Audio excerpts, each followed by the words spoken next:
So this is the special common council meeting of Monday, November 16th, 2015. No roll call? Roll call. Alderman Kirkowski. Here. Bekavich. Here. Verhalen. Here. Tillman. Here. Gale. Here. Guzekowski. Here. Item 2 is the Pledge of Allegiance. Who's your writing on? No.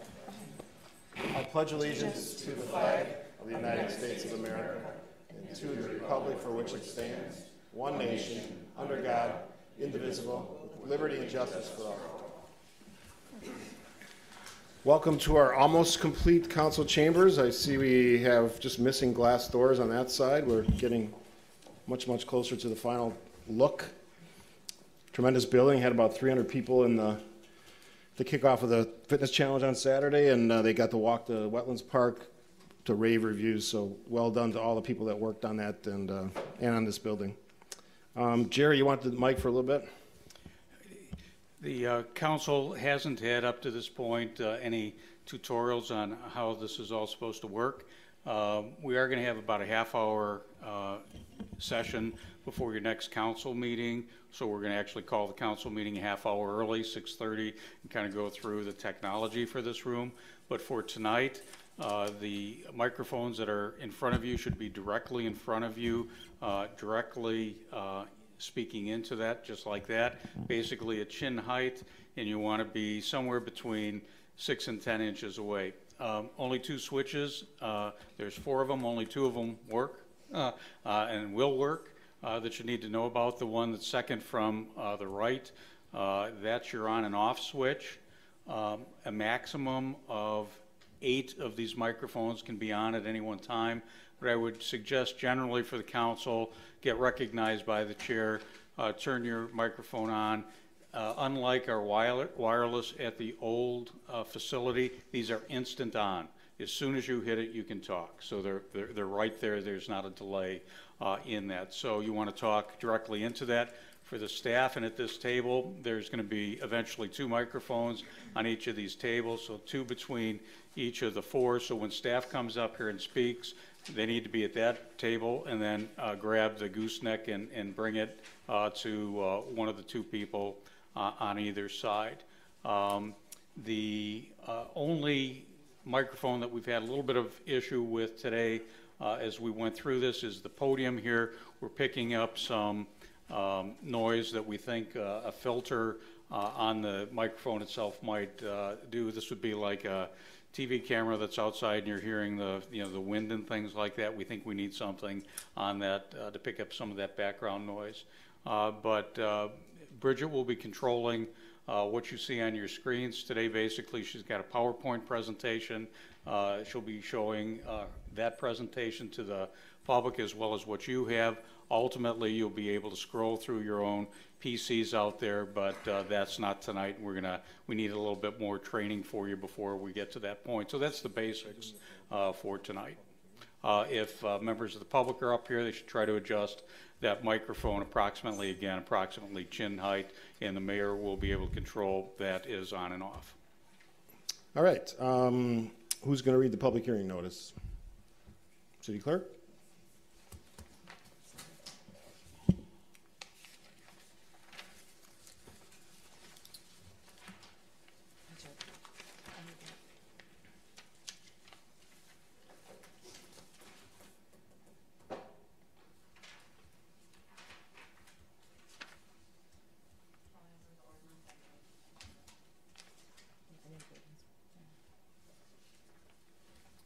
Public hearing tonight is to address ordinance number 2776, an ordinance adopting the 2016 budget and making appropriation.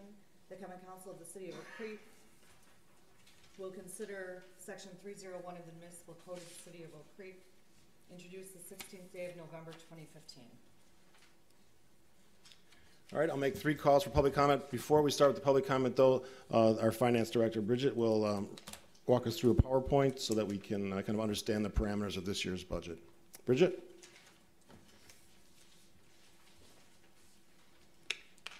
Good evening. Thank you for being here for the public hearing on the 2016 proposed budget. Going through our first slide here with the summary on the proposed budget. This budget maintains your 2015 service levels, funds $2 million in capital expenditures, includes a new full-time custodian, which we reduced the part-time wages in our maintenance department for that. A reminder, this is a presidential election year, so you see a spike in your election costs in 2016, which is comparing to your 2012 costs. This funds $40,000 in strategic planning as well as citizen survey. A new open records clerk in the police department is included. Based off of discussions during the budget workshop, we have found a way to include 3 interns in this budget. It funds wage adjustments for all employees, as well as shifts $92,000 of streets wages and funding to the solid waste fund. I understand this slide is small. For those of you, there's a colorful chart that is your executive summary from the budget. That is the exact same information as what's on your screen. There are copies up here on the table for the public if they would like to review them. On this slide and the handout, you will see that your revenues increased from 2015 to 2016 by $238,189.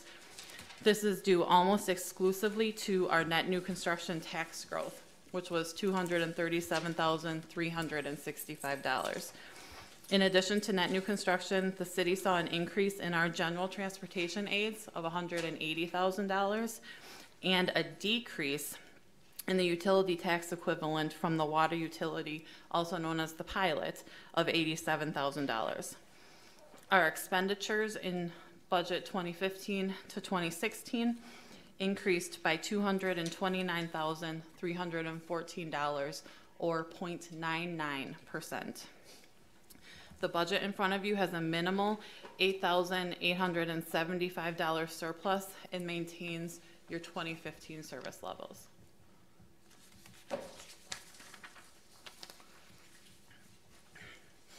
This cost comparison slide is meant to show that while at least 80% of our expenditures are related to personnel, we still have a significant 20% that have increased over the course of the year. As you can see, your postage, your software, salt, these are big ticket items that do increase as well. And this is out of our control, like most businesses.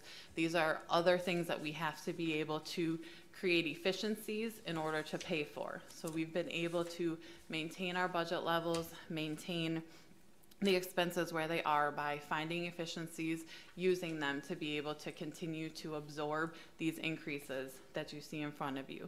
I apologize, this is not updated for 2015. I have not been able to get all of that data. I will, and I will email it out to you. But the concept still remains that we are absorbing significant increases outside of personnel as well.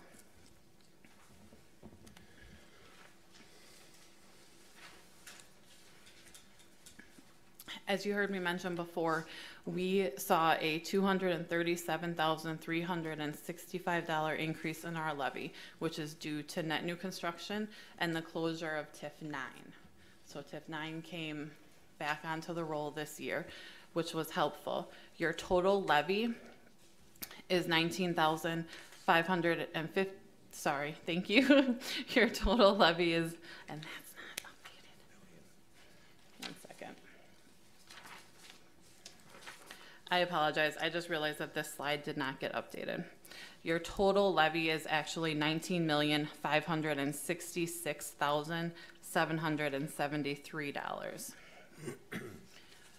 Which would mean that also the general fund line item is $12,825,700.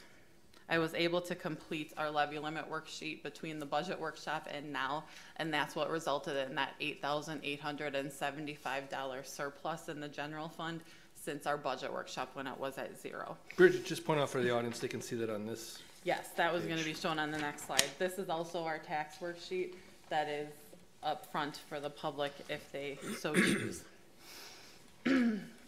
Sorry, going back to the content of this slide. As you can see, our levy is actually split out among different funds. This is how we choose to operate with our budget. Looking at the course of 2005 through 2016, CPI increased by 21.13%. The city tax levy increased by 15.01%. So just a gauge compared to CPI, where we are at with the tax levy.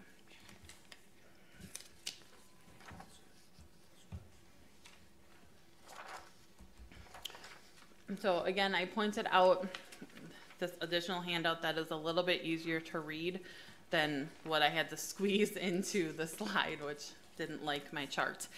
When we look at this tax levy history and the handout, which also is that same levy history, you can see the adjustments in how the levy has evolved from 2005 through 2016.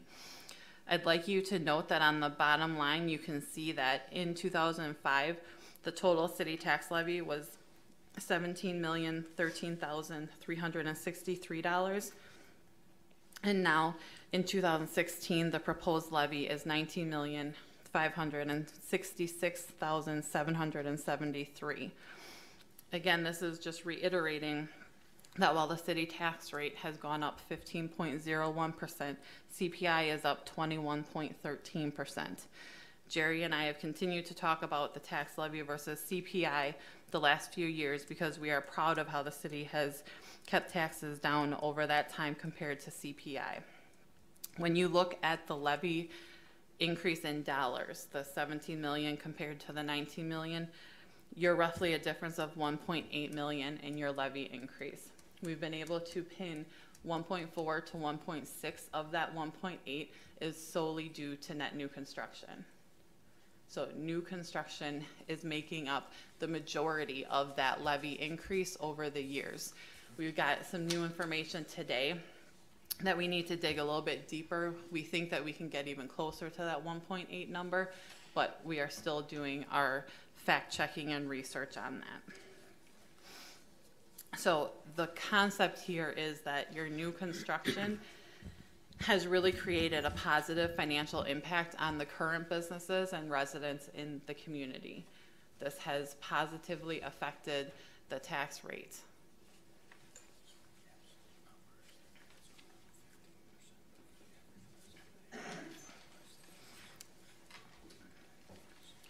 So in absolute numbers, the tax levy has gone up to 15%, but that is not what your residents and your businesses are feeling. That is not the impact that they have felt because of the new construction.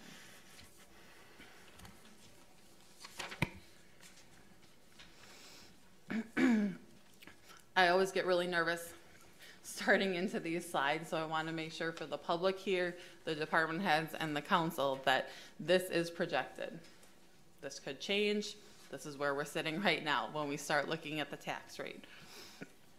So looking at the 2016 city tax levy of $19,566,000, we are looking at a projected tax rate of $6.64.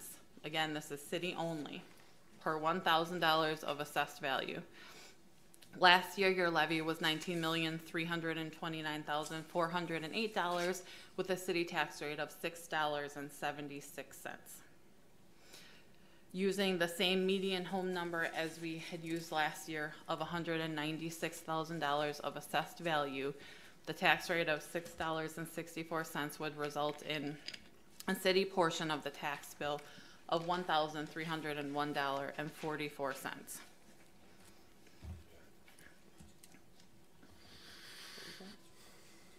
Yes, this is a reduction of $2 over what we were looking at last year.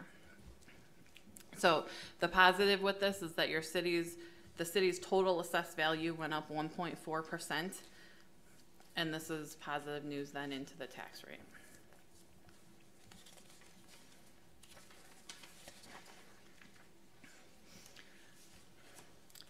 This is just another way to kind of dissect our levy versus the tax rate. Last year, that levy again was $19,329,000 with the $6.76 tax rate. If you were to use that same levy number across our 2016 assessed values, That would decrease the rate to $6.56. We are assessing the same dollars based on the revaluated assessments, which redistributes your dollars among the same taxpayers. This year, the city realized that additional $237,365 in new taxes from new construction and the closure of TID 9.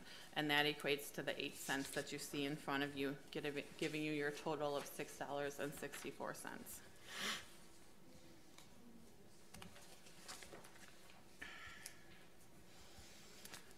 And the final slide that I have for you is just taking that $1,301.44 annual payment and breaking it down into a monthly tax rate, looking at the city services and how that equates across your city services.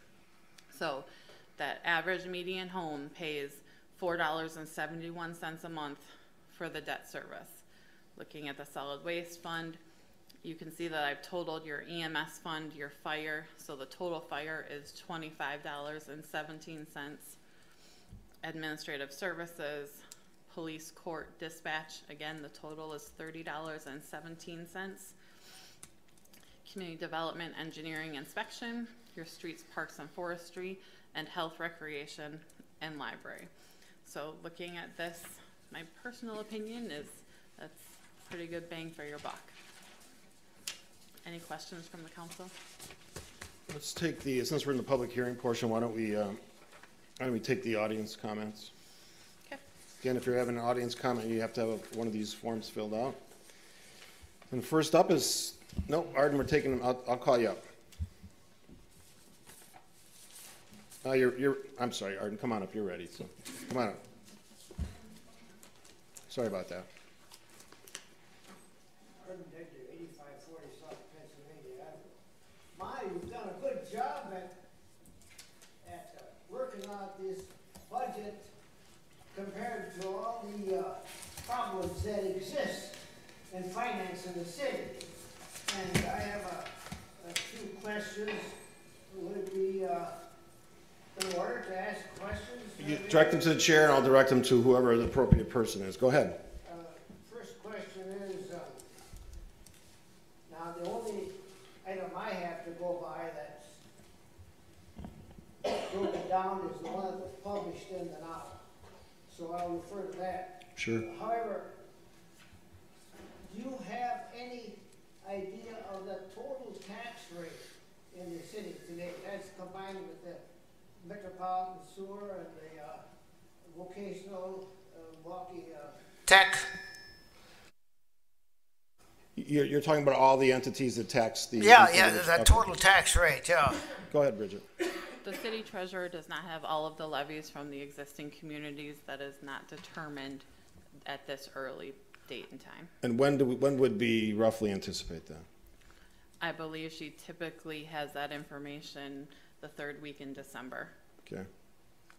Yes, that's unfortunate, isn't it? That we don't know what the tax rates. I understand that the county, I don't know where they stand. Now, first question is,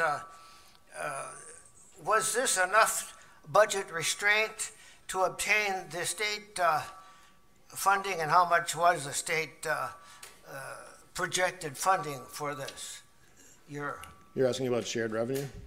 Go ahead, Bridget. Go ahead, Bridget. The expenditure restraint revenue side of that was roughly $343,000. The percentage that we had to stay under was 0.99%.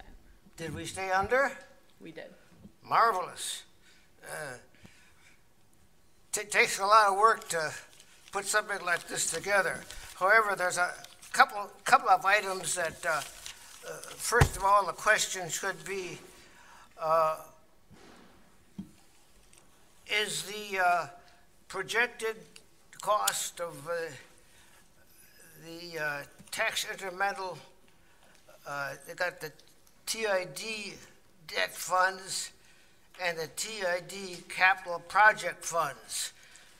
What does this include? Does this include the Drexel-Tron Square as well as the lakefront? Go ahead. The lakefront is not in a TIF district at this time, but the TID capital information summary on there would include Drexel Town Square. So the projected expenditures don't show up here. It's just a matter of the debts that we've that we now have accumulated, huh? The projected expenditures and revenues are included in They that are? summary. Is it in the TID capital or TID Yes. debt? TAD capital. TID capital. Now this is of course a problem in trying to repay all these debts, and I'm particularly concerned with the stormwater budget when it's a deficit of 120,000. Where and why is the transfer out doubled from last year? City Administrator, could you answer that question, please? Mr. Degner is correct in that the 2016 budget indicates more expenditures out of the stormwater fund than revenues, but that is on purpose. The difference comes from a fund balance that's been accumulated from prior years in the stormwater fund. There is no rate that was thought necessary to increase the stormwater fees this year, so that's a purposeful use of some of the fund balance in the stormwater fund in the 2016 budget. Because it boggles my mind to see it doubled and taking with a deficit of 118,000 and to remove another 100,000 out of that budget will just doesn't equate unless it's a matter of balancing some other expenditure. And I feel this is inappropriate. That because if we only have, because I've heard the stories that we don't have enough income, that we're going to have to increase taxes, and stormwater is added to our. Mr. Degner, if I can interrupt you for just a second. The stormwater rate has not increased. Part of the calculation that goes into determining the stormwater rate is ensuring that we can use the rate dollars to do capital improvements. So I asked City Engineer Mike Simmons up to the microphone so that he can inform you of some of the changes. So that $100,000 in 2015 and $200,000 in 2016 is being transferred to cover capital projects that are directly related to storm sewer. And we are taxed separately on our bills for this. You are and that's what I charged object to. $29. That should not be. In fact, if you'll take a look at some of these expenditures that have been proposed later on at the council meeting, $40,000 or $25,000 in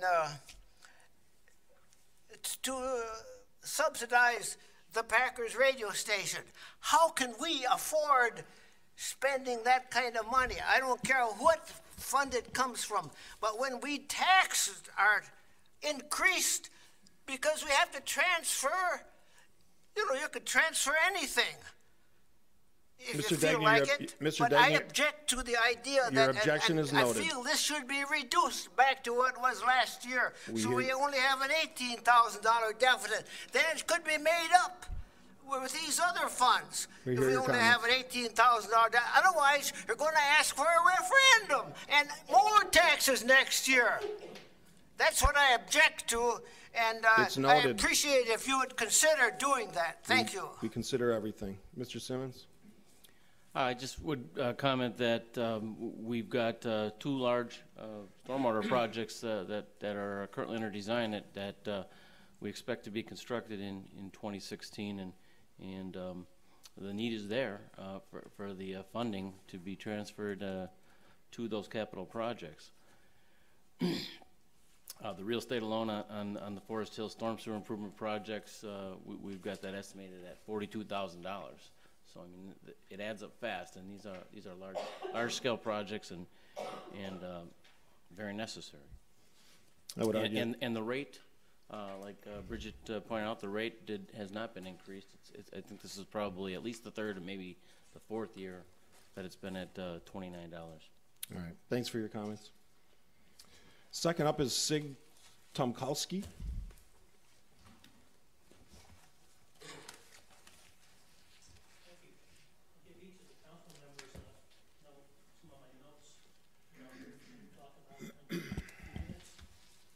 Sig, just hand them out and then run up to the mic, please. Thanks. Sorry. Otherwise, we can't get it on tape.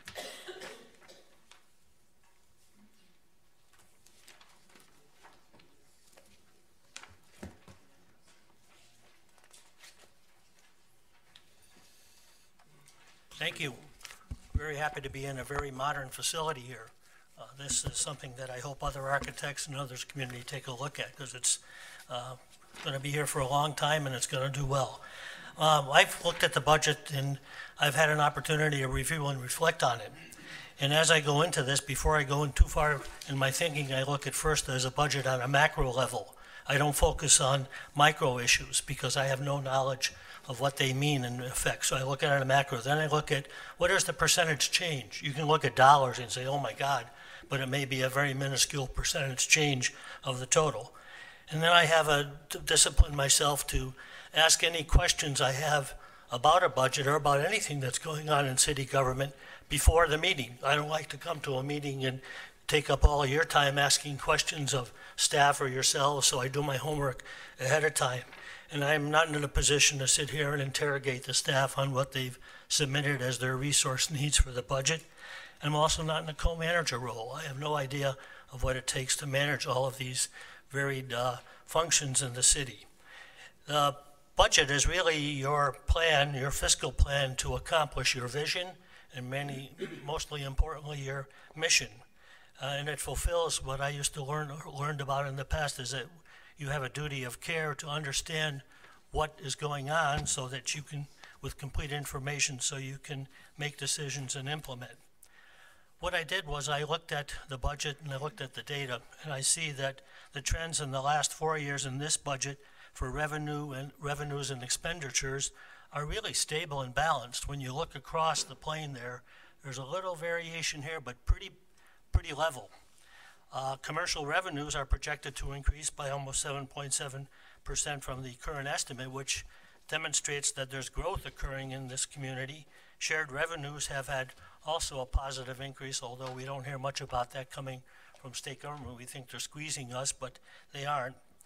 And the ending fund balance ends in a very positive position, and it includes support in making an investment in training and also providing the tools in terms of technology and equipment to accomplish the job. And some of the detail expenditures, if you look at it, you say, oh yeah, I know that the price of this went up, the price of that went up.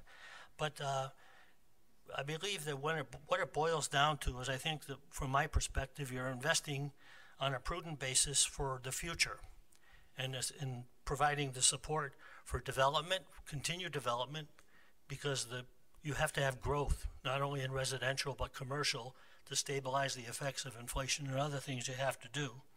And there's also evidence of cost containment, testing out your assumptions for healthcare and other things to bring that into a new perspective. What I'm very positive about when I reflect on what goes into a budget is that there is the process here in this community of collective engagement of the staff and the administration in putting together their initial requests. There's then a significant effort. There's 197 pages, from what I understand, in this budget, of putting together all the data using new software. I'm sure has caused some stress and frustration at times on the part of Bridget, but she's done an excellent job in putting that all into perspective, so next year you'll be able to continue on with it. And it, to me, it also reflects a thorough review by the Common Council and the mayor ahead of time as you get an edge on what's going on. So this is very positive. And I believe that other communities or other developers that look at the city would say that there's a very positive and effective budget process going on in Oak Creek. So if they're thinking about development, they may want to look at what goes into putting together a budget. But the bottom line is that we're focusing on financing the future. And this is being accomplished, I think, in a very prudent and stable way. That's all I have to say. Thank you for your comments. But I enjoyed the opportunity to go through this because no money, no mission. So Thanks thank for your you. service on the Finance Committee as well. Appreciate it. Next up is Dimity Grabowski.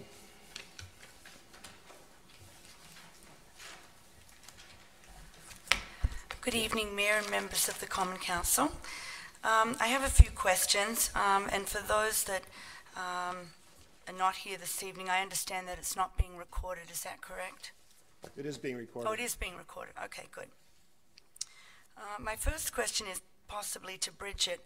Why do we no longer utilize the consolidated budget report? And the report that I'm referring to is where you have fund balances you can actually see on one long form, monies that are going into budgets or into the funds, monies that are extracted from funds. When I went through this budget page by page, I had great difficulty in following along as to, where the funds are being depleted, what funds have healthy balances. So that would be my first question. Bridget? There's actually two places, and the information that went into the newspaper, that was in a different format that had the fund balances beginning, adding or subtracting from, and the ending in the paper, as well as the end of each fund has net of revenue and appropriations, beginning fund balance, ending fund balance. So I understand it's in a different format because we were in only Excel before. As the Common Council is aware, we've purchased a new software and now the budget is in the new software. So the draft here is different and it appears different than all the other budgets because it's in a different format. But it is in every single page, every single fund at the bottom saying net of revenues and beginning fund balance, ending fund balance. Hold on 1 second, please. Could the audience member please take their seat? Thank you. Go ahead, Mrs. Okay, thank you. The reason I was asking that is because it's very time consuming in the new way that you've put it. I understand for you it possibly works better. But when I was going through, and I was very pleasantly surprised, I went through page by page, and I did see that the departments had really made the obvious effort of holding the line on spending. I went through and I was able to extract certain information, but as Arden pointed out when he was talking about, say, stormwater, or let's say if we're transferring money from the EMS fund to fire department, or we're, sending money from the police department to another department or so forth, it just became very cumbersome to look for that information. So I just wanted to point that out. My next question, and I think that falls into my previous question, is how do you identify the fund balances for all departments, and where is the fund balances at for each department at this time? I noticed that you've got, in your expenditures, you're showing that there's roughly, I think, a 34% fund balance. But for each of the fund balances, how do we identify those? Bridget? General accounting practices, each department does not have a fund balance. There are departments within your general fund. Your general fund has a fund balance, which is what is shown on the executive summary here. Each separate governmental fund, for instance, EMS, stormwater, your mitigation fund, those are separate funds that hold a fund balance. But general accounting practices, your finance budget, treasurer budget, assessor budget, they don't hold fund balances. They are a part of the general fund. Okay. Next question, consulting fees. I'll just read them off and then you could possibly identify as to how we would look at reviewing them and decreasing them. Outside legal, you've got $95,800. Is that something that we would be looking at in the future in decreasing, or where are we at with that? We're always looking to decrease our outside legal fees. In some cases, situations arise when we need to have an outside legal counsel, and that's the reality of doing business as a city, especially when you're involved in many projects as we are. I'd toss it over to Jerry if you have any additional comments on that. Yeah, and possibly, Jerry, you can, I guess, give a better perspective. Where do we come up with the 95,800? That's just an odd number to me. It's more of a historic number than it is perhaps an accurate projection of where we may be. But the mayor's absolutely right. Outside legal counsel depends on what projects the city's involved with and what we might encounter. We may have a specialized environmental issue where we need special outside counsel. We may have historic issues, as the council approved several weeks ago for our former city attorney that could help us in helping with some of the historical projects. We could have real estate projects that are particularly complicated that we bring in outside legal expertise for that. So I think those would be the areas that typically we would have outside counsel. All right, and then you've got for community development, I know 8,000, IT for 10,000, engineering 40,000, and CDA for 12,000. So I'm hoping that, you know, I have the utmost confidence in our department heads, and I hope that we're utilizing their expertise rather than just consistently going outside of the scope to outside consultations. Next question, I see that the expenditure restraint is down by 8,891. $40,000 for the strategic plan and citizen survey. Can you elaborate on that? And is that also alluding to the possibility for a future referendum for city services? Go ahead, Jerry. So the $40,000 is broken down as $15,000 for doing another COBOL type survey. When we did this at the budget workshop, there was a discussion by the council to look at possible ways to get those dollars down, but we've left the $15,000 in the budget. I think it was clear to say that that will be back to the council for other discussion. I think we found historically that the information we got from that was very useful in helping us in decision making. We also have $25,000 in strategic planning.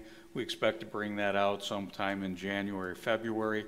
By my research, the last time we did any strategic planning with outside expertise was, I think, in 1989, 1987. Earlier this year, I provided a copy of that information to the council. I thought it was very illuminating. I think it helped establish some priorities for the city moving forward. It has to work in concert with a comprehensive plan and any number of city plans that are out there. So we recommended putting dollars in the budget, and I think members of the council felt that that would be a worthwhile venture now nearly 30 years since we did the last one. Okay, and I just got a few more questions. Go ahead. Bridget, you all right? What payment structure are you utilizing to show the actual future costs for debt service? I did like, Bridget, what you did with one of the slides where you were able to show the payments for the police station. You know, we've got the streets department, we've got the fire station, the new one, number 1, city hall, city library, and I think I mentioned the streets garage.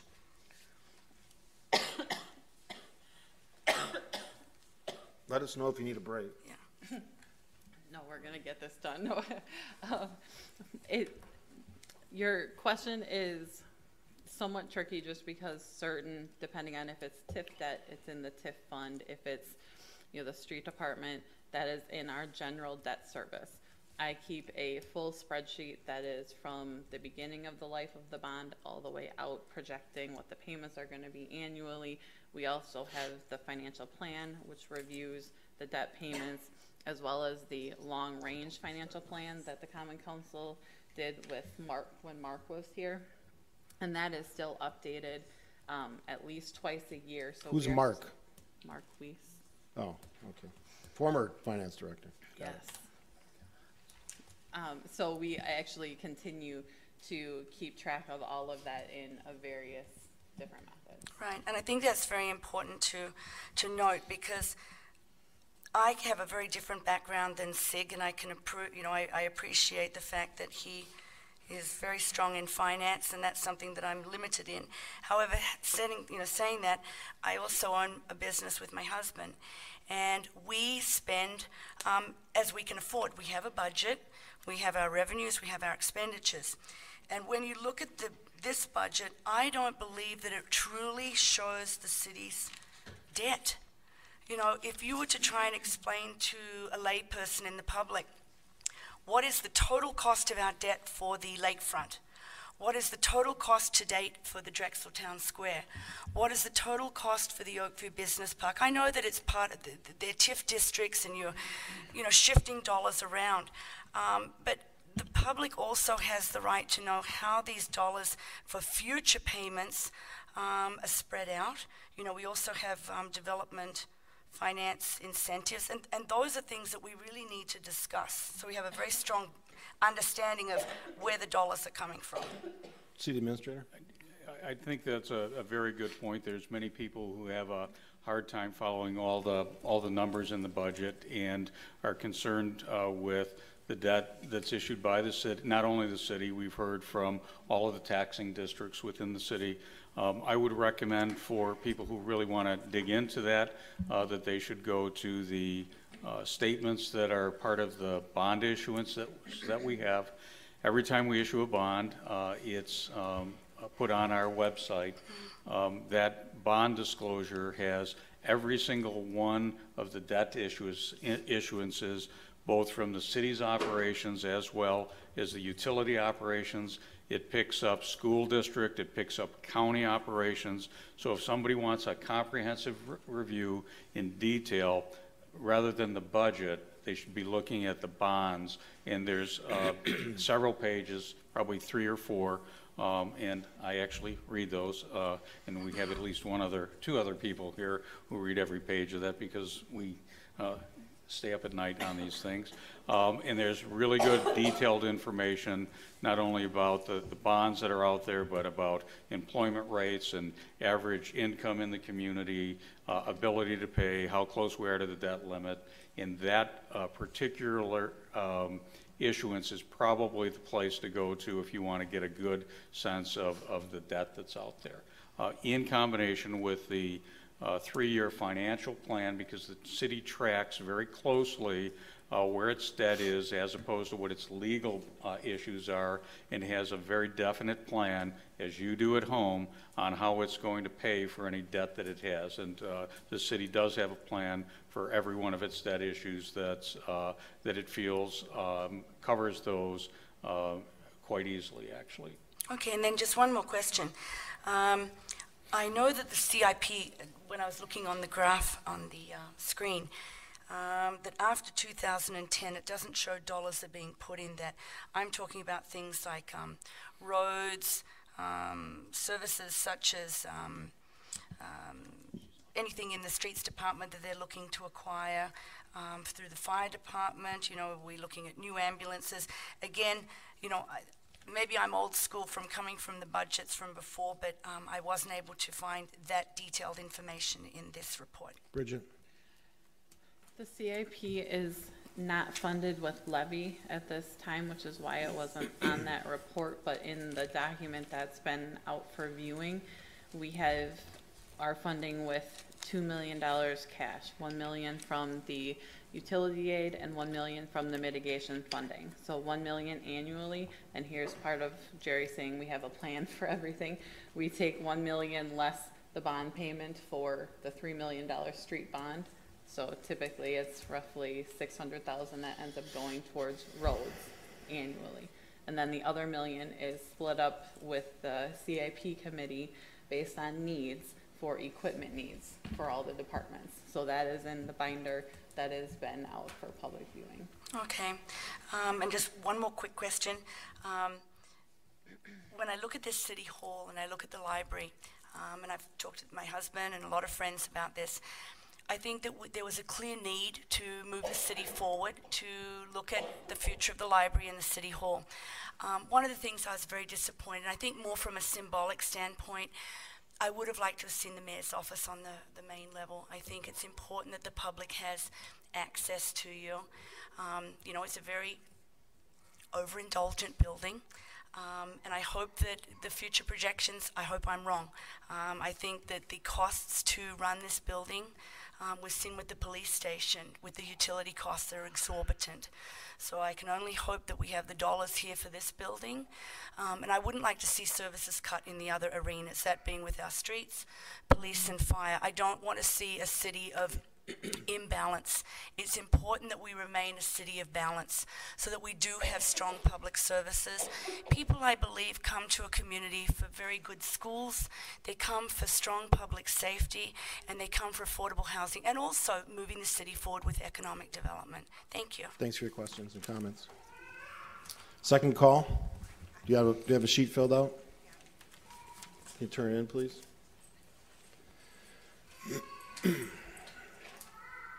Rosemary Anderson. I have some questions. Sure. Bridget, when we look at Rosemary, pull your mic down. where did they tell me to have it? You got to speak right into the mic. All right. Direct your question. Can you hear me? Yep. All Direct right. your question. Rosemary? Intergovernmental. Rosemary? Direct your questions to the chair. I'll direct them to the person you're asking. Oh.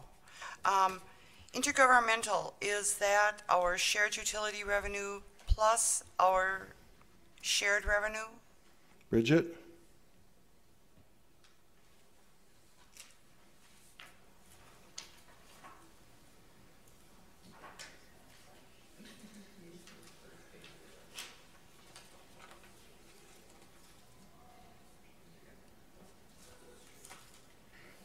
Intergovernmental includes our state aids as well as any of the, yes, sorry, it is our shared state aid.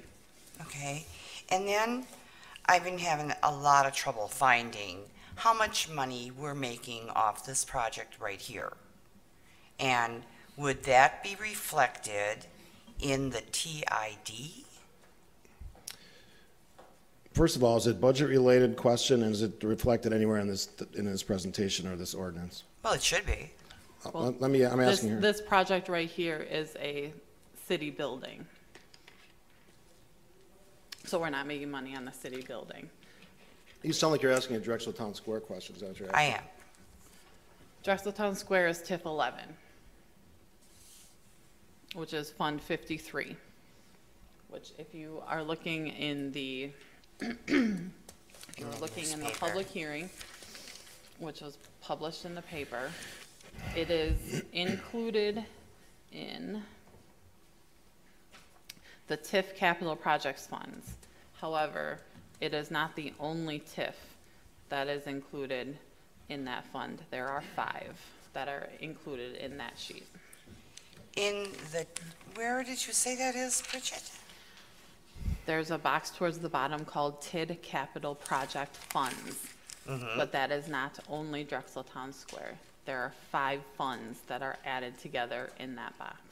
Where can I get a breakdown where I would see strictly Drexel Town Square? Bridget? It can be in the copy. There's nothing that's going to be strictly Drexel Town Square. TIF 11 is Fund 53, and you can view that in the public viewing copy of the budget.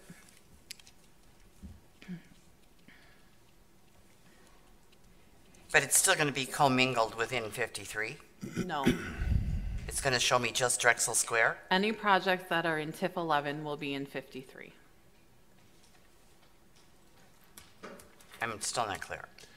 Are both TIF 11 and Fund 53 Drexel Town Square only? Bridget? Drexel Town Square is a project that doesn't define the fund. The fund is defined by TIF 11. Drexel Town Square is a part of TIF 11.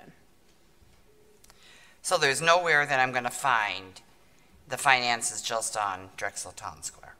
The documents are what the documents are, Rosemary. We don't create documents to make it easy for you to understand. So Well, maybe you they should. are what they are. They're legal documents. They say what they say. Yeah, but- You know better than anybody else. You can open records requests and get any document you want. Oh, no, you can't. Oh, no, you can't. You seriously want to make that case? Yes. Go ahead. Ask your next question. I'm still on this one. I don't have an answer. You have She asked no it to the more best of her responses from ability. me. I can get no more responses from you. Fund 53 is TIF 11. Next question. And that's all the different TIFs. It's not just Drexel Square. So there's no way that any of us know what this project is costing us and what revenues we're gaining. That was not what I stated. When you were pointing to the newspaper, I was trying to explain to you where you could find it there. TIF 11 is Fund 53. If you look at the paperwork for Fund 53, that is as close as you are going to get. But that is all the TIFs, correct? No, when I stated all the TIFs, you were pointing at your newspaper. Yeah. And that is what I was trying to alert you to, the fact that the TIFs are summarized in a box in the public hearing for the newspaper. Correct. But there is still no place that I can go and I can look at how much revenue, what this project has cost us. Whatever we how say, much we're gonna Rosemary, get you back will in. say the opposite. You've asked the question 3 times. She's answered it to the best of her ability. Next question. Or sit down. That's your choice. I still don't have an answer that I understand. She answered it to the best of her ability. Next question. Then I do not get an answer. We're doing the job that we're paid to do. She's doing her job to the best of her ability. She To asked. hide She the answered numbers the so that I question on don't get 4 the different. answer? I It's will all not in take Fund the 11? accusations. I am not hiding any numbers. I will not take that. There's no hiding numbers. It is what it is. These are public records. Well, when the numbers are all commingled. What is your next question or comment? Or you can sit down. Your choice. I want an answer. I've already told you she answered it. She told me Here's that what the you're going to do. numbers You're going were to ask another commingled. question or comment, or you're going to sit down. If you don't sit down, we're going to recess the meeting, and someone will help you sit down. Oh, how thankful. Thank you. Let the record show I asked you to ask a question. Third call. Close the public hearing. Move to discussion of item number 4, which is consideration of ordinance number 2776, which adopts the 2016 budget and make appropriations. Open it up to council, questions and comments. You're gonna have to get my attention, and then I will recognize you. So I'm gonna start on the right. Anybody on the right? Steve Kurkowski, Alderman Kurkowski. Thank you. I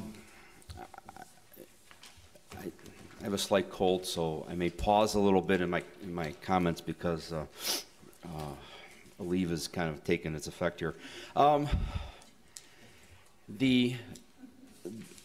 Mr. Degner made a comment that I think either Mr. Seymour needs to elaborate on, because I know we've done it time and time and time again, and I don't know where the misunderstanding is on some, but I'm going to ask if I could, if Doug Seymour could come and talk about that statement that Mr. Degner made with regards to the advertising. And I'm not done anyways. Thank you. You take as much time as you need. Go ahead. Thank you. Thank you. The question that was posed by Mr. Degner addressed specifically the use of funding for advertising and promotions through Fund 31, which is a CDA. I will, as I've shared with this council in the past, as I've shared with the CDA in the past, the Fund 31 revenue is derived completely from hotel motel room tax revenue. It does not receive any general fund support. That money has to be spent within that fund, and that will become increasingly more important as we move into out years, as the state legislature and the governor's adoption of the latest biennial budget places additional, more severe restrictions on the use of those revenues in such that they have to be directed towards activities which promote tourism.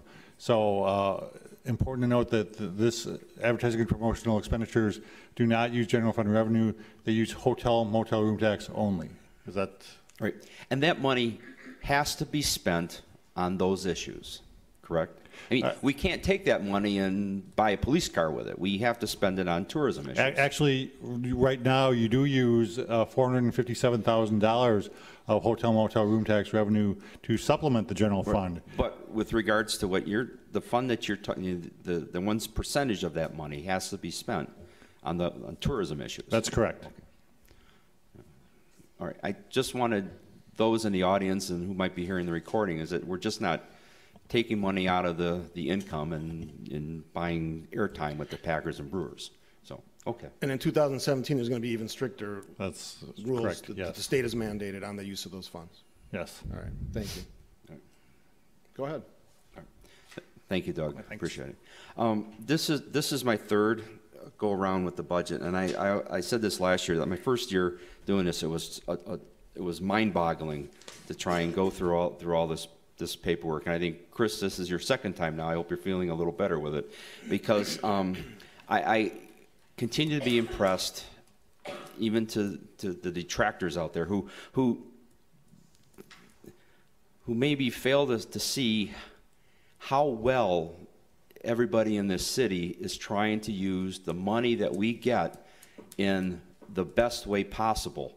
I know that, you know, folks may not like the way this is being spent or the money that's being spent, but just for instance, the little things that have the money that has been spent on some computer programs that will make the street department work well, or inspections, I mean, where you don't have to come back to the city hall anymore and print up licenses or inspection reports or whatever. You can do that right out on the street now. You don't have to drive back and forth, and that is saving time, and that is that's making that employee's work time more productive. The creation of administrative pools to augment the entire workforce in this city, it was a big undertaking. I mean, you had engineering, you had city clerks, you had planning, inspections, all these little groups of people, and now you've got one group that's doing all the city work. And again, that is the initiative that's been taken to try and make the city more productive. The health department working with, the rec department working with the library to expand the hours over there. You see a building here that is not built like times were in the 60s, where everything was so wide open, where, you know, Dimity, I appreciate your comment where, you know, the mayor's office is on the second floor compared to where it was in the old building. But considering the time that we lived in, where everything was wide open, now you have a more environment where the public comes to the counter, and if he needs to see people will either come out and talk to the citizens, or they'll invite them back. I'm sure the mayor is going to invite people up to the office for stuff. There's conference rooms to be used. It's just an entire new way of doing things, and I'm impressed that the tax levy is what it is. You know, what I spend a month for my cell phone, to my wife and my 2 kids, and it is more than what I spend a month in taxes to get police, fire, and street services, and it's such an incredible bargain. And I just want the citizens to understand that these folks have done a stellar job in putting this budget together. Thank you. All right, we can take an order. You can just raise my. You good? You want to go next, Dan? Go ahead. Alderman Bekavich. Well, I'm just going to make a comment, and I'm not going to go on long. Again, I think it's a decent budget for everything we have going on. It does show some stability. It shows our potential for growth. As Sig pointed out, I mean, he kind of nailed a lot of points. Is it perfect? No, but I think going forward, we're in pretty good shape. And again, you have to look at this as a city on the whole. If you start getting into the micros of it and cutting up where we're spending this, where we're spending that, it does get foggy. It definitely does. The biggest thing the biggest chunks of it is as Mrs. Skrbowski said, we need to make sure we have adequate police, fire, and streets. That they're pretty much the skeleton of this community. That's what's going to attract people down here. Keep your home values where they're at, along with the schools, which we don't have any control of. Now, a lot of people, and this isn't a topic of our budget, but the referendum on the schools, it will increase your property taxes in the long run. It will make it more sellable. This will be a more livable community with the attraction of quality schools. You couple that along with a strong police, fire, the community's on the rise. I said it a couple nights ago, we're 35,000 and growing, and we need to project ahead how we're going to keep these services when we become 40,000 or we become 45,000. Given what's going on, that's going to come about sooner than later. And we have some very interesting predicaments with the state as to what we're bound with. So the people at that table do their best job what they can with the dollars that are allocated, and we have to keep things rolling. I know it seems like we're going hog wild at times. I don't quite look at it that way. I think it's preparation meeting opportunity, and this city's in that position to take advantage of it. I think all the department heads have done a great job trying to keep their expenditures in whack and do what they can. They're being asked to do more with less. Did I say that? And again, they're doing a great job, but that is a breaking point too. Like I said, as we're adding things, we're going to have to add firemen, we're going to have to add police officers, street people, and also the people behind the scenes that you don't see, people in the treasurer's office, things like that that keep things moving. So we have to be prudent about trying to stay within the bounds, and basically nobody wants to see their taxes go up. I get that. I pay taxes too. But again, trying to balance all that is very tough. It's very, very tough, and you can argue 10 ways through Sunday how we do it and how we get there and what we do with the power plant money. But the biggest thing is we have that available to us that most cities don't, okay? We also have other things in this city that cost us more money, okay? They're an attribute but cost us money.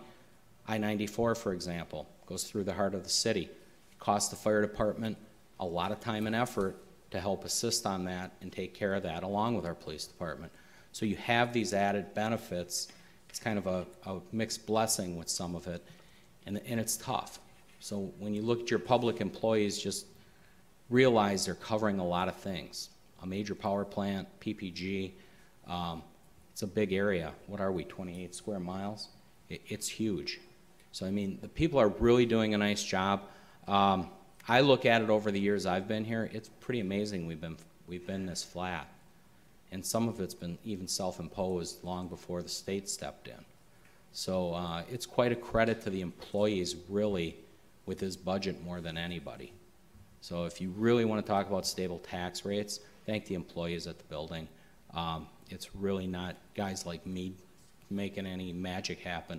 It's the employees here that are doing the right things and going the extra mile to keep the budget there. Thank you, Alderman. Alderman Verhaelen? Three different things. First of all, just some follow-up on the directive I had from the mayor and the rest of the councilmen at our last preliminary budget meeting.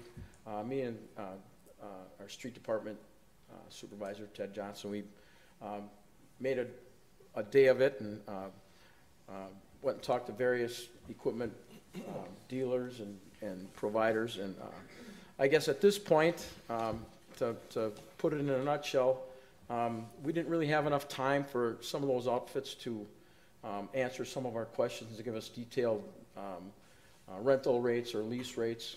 And I think Ted will attest to that. He's given me a partial sheet here tonight, but it's a long way from being completed. And I would recommend with that being said that as part of the budget, I'd like to leave the street requests intact, but have Ted have the ability to still put something together when it comes time, either to purchase the equipment, because it's not going to be all purchased tomorrow.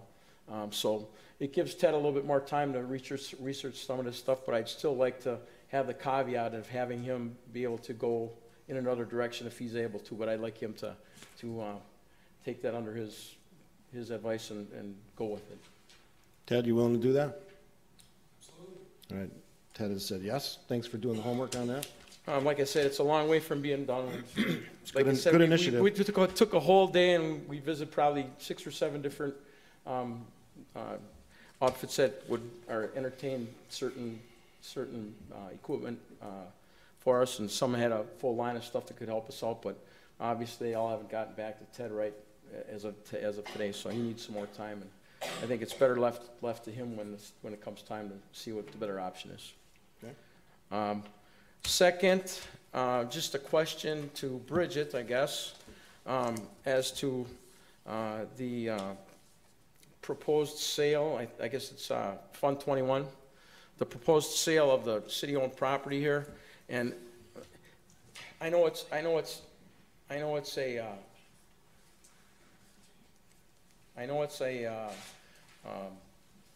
hopeful that we would get this thing sold this year, but is it appropriate to show that thing on both sides of the balance sheet until we have the actual cash in hand? I know it's a proposed budget, but it kind of reflects a lot of money on the income side of it, which we really don't have, and I don't know, because I'm not privy to the inside workings of the sale of the property, but you know, if there's nothing online, I don't know if it's appropriate to put that kind of an amount on the other side of the balance sheet until we get closer to an actual sale.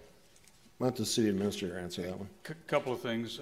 We do know, obviously, the value of the property here at Drexel Town Square. Yep. And know what each of the parcels sold for. So I think what we have in the budget is very reasonable.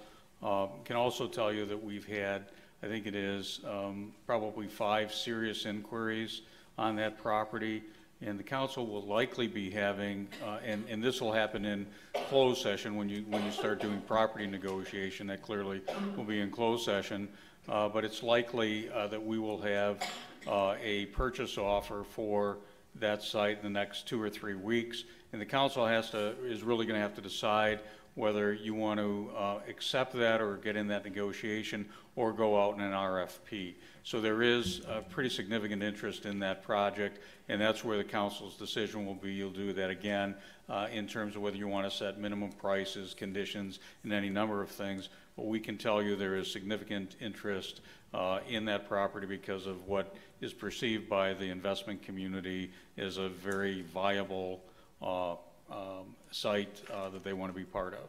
And we've had a mix of uses, quite honestly, that have looked at it.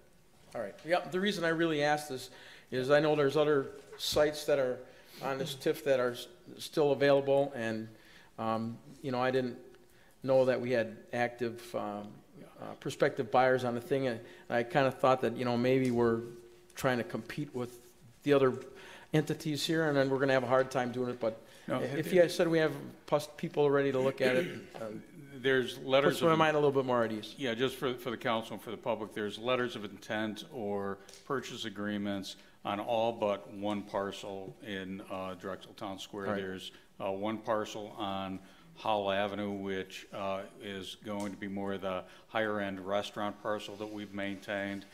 Mayor knows where it is. It's between where the U.S. Bank is and in the Meyer. That's really the only property that's left at DTS that's not accounted for. All right. And then the last question goes to Jerry Peterson's budget. So he's at the mic already, so I'll ask the question. I had Bridget break down the people that were transferred to your department. If you recall, I asked you at the last meeting if it was a one-to-one transfer, and you said yes. But looking through this, I see there's 2 vacant ASA positions. Are those positions actively being looked at to be filled, or are they going to remain vacant, or is one going to remain vacant and the other one's going to be filled? Because I know we've had a retirement here as of late. So yeah, they're both filled as of 2 or 3 weeks ago. So the process that the city has in going through vacancies in either the full-time positions or rather part-time is they go to the personnel committee. They're sought for filling those. Those positions were approved for being filled, and we filled those 2-3 weeks ago, I think, something like that. So all of the positions are filled at this time. All right. And then I'll take that back. I think there's one vacant part-time that's in the process of being filled right so now. I see 2 ASA positions and a vacant HR. Is that true as far as the HR person goes as well? HR person is on board probably about a month now. Okay. And the last question is, I see that we've actually put money into your budget, and it's not a question of the money, but I question why it is in the administrative budget and it's not in a different fund. That's the only question I had. That's the recruitment of the new city administrator. Yeah, I just wondered why it was in your budget and it wasn't something that would be seen somewhere else? I think it's one of two places, and to me, it doesn't matter whether it's here or you could put it in the, you know, the general government budget. That's why I It asked the doesn't matter to question. me. All right. If we want it changed, that's fine. Historically, we typically budget for whatever department there is an employee leaving. So when we had, you know, streets department was with Ted filling, that was through their budget, because you typically see the savings in that budget without the employee there. So typically, historically, that's why. All right. That's it. Thank you, Mr. Mahan. Alderman Tolman? Hey, I got a couple things, just, I'll go quick here. First of all, thank you for everybody coming out tonight, and thank you for your comments. It's nice to see a few people in this room, whether they're positive or negative comments. It's, you know, when the room is empty, you feel like nobody cares about the budget, so I'm happy to see that. There was a comment made that I think should be addressed tonight about this building being a little overindulgent, maybe the library being a little overindulgent. The buildings we left were, what, right around 50 years old, 50 plus in that neighborhood. They were no longer useful for the city. They were too small. Make no mistake about it, I saw the repairs that those buildings required. They were outdated, they were too small, they did not serve the public anymore. So anybody who thinks that we could operate out of those old buildings is mistaken, sorely mistaken. We had 80% population less when those buildings were built. We're now at, what are we at, 35, 36? Those buildings had to be replaced. When you build something, the reference to overindulgence, is it overindulgence for today? Maybe slightly. Next year, less slightly. 3 years, 5 years out. This community is going to grow into these buildings, and that's a very important thing for us to remember. Just the same as you would build a building, say you're starting a family, you wouldn't build a 1 or 2 bedroom house if you're planning on a big family. You would, and this community is growing, you would build a 3 or 4 bedroom house. No different than our household budgets. That's, you build out for the future, and that's what we did here. You don't build the same size buildings. You don't put this old technology that we had in the old building. You go to newer technology. Was it expensive? Yes, but that's what you have to do. That's what's required. As far as the debt that was taken on, I feel that, you know, when I take on debt, I just did a remodel of my kitchen. When I got the bill, I was just amazed. It's incredible what you have to spend. But you make those estimates before, you have a revenue stream to pay for them, just like you would a car if you bought a new car. If you upgraded your home to a bigger home, you need the revenue stream to pay for it. I'm confident that we borrow prudently. We get updates all the time how we're gonna pay the bills to pay for these buildings. The money's there. If we follow the plan, we're gonna be able to borrow money prudently in this city and pay our debt off. And that's the way it's done in your household, everybody's household. They borrow money, they have a means to pay for it. We have a means to pay for it. I think that's it. That was long-winded enough. It was good. Thank you, Alderman Tolman. Alderman Gale? Thanks, Mayor. I just want to echo, I think a lot of my colleagues have covered most of the high points. Appreciate everyone being here, especially the staff, Jerry, Bridget, everyone involved in the production of this document, and actually the management of the overall organization doing a tremendous job bringing us another balanced budget here. I think the performance over the past years has been remarkable. The organization continues to evolve, where staff continues to do more with less, as Dan had said. The only tax increases the public has seen from out in the realm has been the relative valuation of their home versus their neighbors. Levy has not changed on existing residents for as long as I've been on the council, and even years before that, according to our research that we've done. So I think staff's done a tremendous job of allocating resources here, and as we continue to grow, we've positioned ourselves well from a development standpoint. We will continue to attract a dynamic and diverse crowd to the city that's going to provide opportunities and choices for citizens they hadn't had in decades and never have had. So I think for not only making Oak Creek a great place to live and to work, you know, it's a great place for our kids to grow up in, to go to school, raise their families, potentially stay here rather than having to leave for opportunity. So I think overall, the organization, has done a great job, has served the citizenry well. We all do this part-time, there's no one getting rich up here in terms of what's going on. We're doing our best to make decisions on behalf of the citizens of this community as best as we can. I think we've done a good job, and I think the budget reflects progress and continues to set the city up well for the future. Alderman Guzikowski. Alderman Kurkowski, still swimming. My head's still swimming, but it's getting better. And I must say thanks to Bridget, because actually the new format does help me much better. So I appreciate that. There are a few things that were brought up earlier tonight that I just wanted to address. I know Mrs. Grabowski brought up about the CIP and streets. That we struggle with it every year. We talked about it again this year. We know our infrastructure is top priority. So thank you for pointing that out and the other things you brought up. SIG, financing the future, that's, you nailed it there. We have to do that. And why do we have to do that? Oak Creek's a leader now. We're not a follower, we're a leader. And that's what I like about Oak Creek. We've been rebranding. This is the icing on the cake. There's still a lot of work to do. So how do we get there? We get there by what everyone in this building, as everyone else has talked about earlier, in streets. Everyone behind the scenes. It doesn't happen overnight. It happens by a lot of hard work and dedicated people.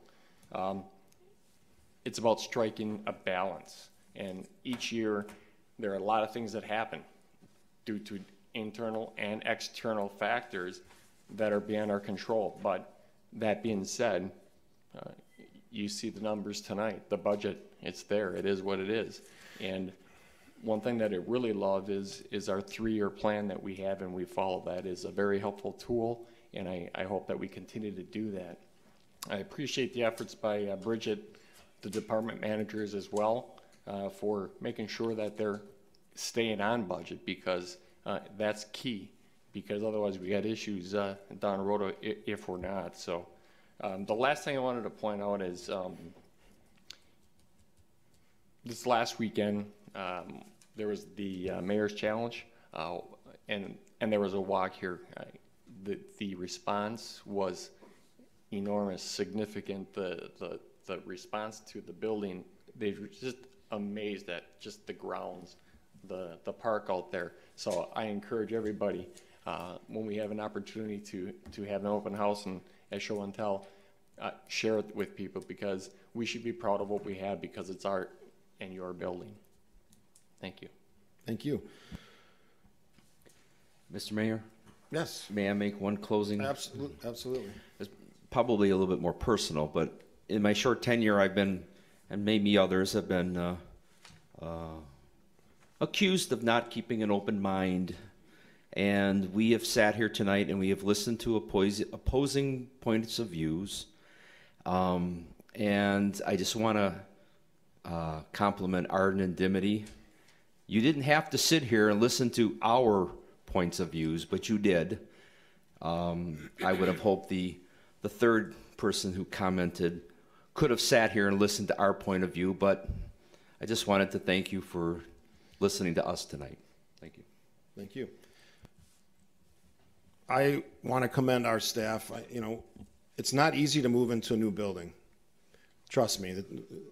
Being involved in this process for the last 3 years, to work with the staff that we have, which has done a tremendous job given difficult circumstances, to move all those items, to take your work, still do it while you're in the process of moving. To do it in a building that's still under construction is a difficult thing. I have nothing but great comments to make about our staff. These are folks that show up every day. Not always nice comments they receive, but they do their job, and they do it in the best possible way. So I'm very proud of all the staff. I'm very proud of Bridget for the job you did on the budget. And I know you're not feeling well today, and you haven't been feeling well for a while, but you gutted it out and you coughed a little bit, but we got through it, right? So I apologize for losing my temper. I'm human, But when I see a resident berate, in my opinion, one of our employees, I'm going to defend that employee. That's just the way I do business. You can yell at me all you want, and trust me, I had a conversation with a lady today on the phone, and she was mad about leaves, and this is a yearly topic of conversation. Every year she calls me, Mary calls me and says, what are you going to do about my leaves? And I said, well, Mary, if it was me, I would buy a mulching mower. And she goes, I don't give a what you do. You listen to what I say. So those are the conversations that you get. Those are actually, I dig those conversations because I don't, people blowing sunshine all the time is not any way you want to live your life. You want to hear all the comments. And she's got a point, right? She's got leaves. She's got a neighbor that has a tree. She's got no trees in her yard. She doesn't like the leaves. Yeah, actually, I've heard that Alderman Kurkowski will actually come to your house, rake and bag and take your leaves away. So that's really stepping up for a community. So for all my staff, all of our staff, thank you for the great job you do. And I will always defend you because it's not an easy job, especially in all the circumstances that we had. For my aldermen, these are part-time guys who all do other things, many, many different roles. They all bring different levels of expertise. But one thing they do have in common is they all listen. They all have their own opinions, and they're not afraid to share them, which I really appreciate. Doesn't mean I'm going to agree with them all. Doesn't mean they're going to agree with me. I don't care. But at the end of the result, you get the best job. And that's something that makes me proud. So thanks for all the work you guys do. This is a tremendous building. And I was here also for the Mayor's Challenge on Saturday, and we heard tons of positive comments. Every time I'm here, which is quite a bit lately, and I see families running through, I always take the time to talk to them and say, what do you like about the new building? And overwhelmingly, they say the new library. The families, from young to old, the kids, they love that library, and that's something, we can all talk about the city side, but the library side, Alderman Tolman knows this is what people care about. Your grandkids care about it, my future grandkid, come December, that's something that they're excited about. And that's what makes great communities. So that's something that I'm super proud of. These aren't easy decisions, but we're paid the big bucks to make those not easy decisions. So I think we do them in the best way we can. The future for Oak Creek is bright. If you don't believe me, go around to cities around us and ask them what they think about Oak Creek. Trust me, their opinion is very, very high on what's happening in the city. It's not easy to get the media to like you. The media in our larger area, Milwaukee area, they think we're doing it right. I tend to agree with them. Doesn't mean we'll do everything right. We'll still make stupid mistakes because that's what people do, right? But the future is bright for Oak Creek. There's a lot going on.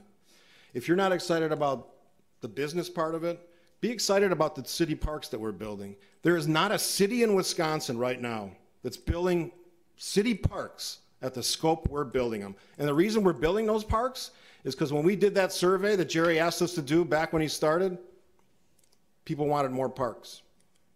So we listened. So when we do surveys, the point is you listen to what your residents say and then you do what they tell you. And I love business, and I'm accused of being a pro-business mayor. That's fine. But I love the city parks and the way we're increasing our green space in the city because that's really what's important.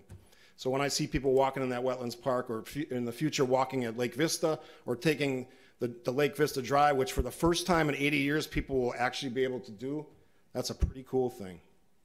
So that's what I'm pumped up about. So I thank everybody that's worked on this. I thank the audience for great questions and comments.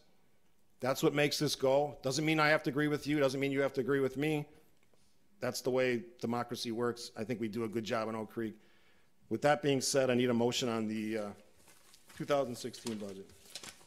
Gail moved to approve ordinance 2776 adopting the 2016 budget and making appropriations. Guzikowski will second. Roll call. Alderman Bekavich. Aye. Verhaelen. Aye. Tolman. Aye. Gale. Aye. Guzekowski. Aye. Kirkowski. Aye. Motion to adjourn. Roll call. Alderman Verhaelen. Tolman. Gale. Aye. Guzekowski. Aye. Kirkowski. Bekavich. Thank you for being here. We'll see you tomorrow night. Do it all over again.